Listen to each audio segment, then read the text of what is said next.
When using DocuSketch, one of the most powerful features within it is how to capture a scope. We all know that a scope is going to be what is needed to get that property back to pre-loss condition or what repairs go into it. Some easy ways that you can use DocuSketch is you can use a paper and pen and write it down the old school way, which is we all know that a lot of people use software codes such as DRY-half, FCV-AV. They'll write things down and capture them on paper. Another easy and effective way to use DocuSketch though is to use the photo feature and then use the voice to text to capture that. So from here, I'm just going to go into my project, use a hard hold, open up my screen, take a picture. In this particular case, let's say I wanted to detach and reset the oven. I can take a picture of that oven, then I can click on a note.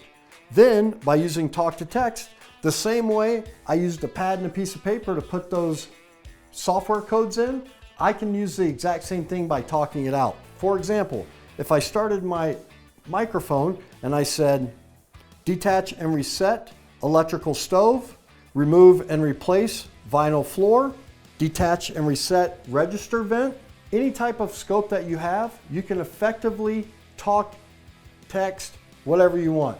Now, let's just say, for example, you wanted to use your more old school way of capturing that on paper.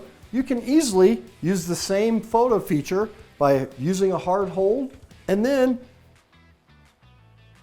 take a photo of your scope sheet, come into your text, use your voice to text and put scope of work based on my scope sheet. Either way that you capture scope, the most important thing is to do it accurately. There's no more faster and effective way than using DocuSketch to capture that scope of work.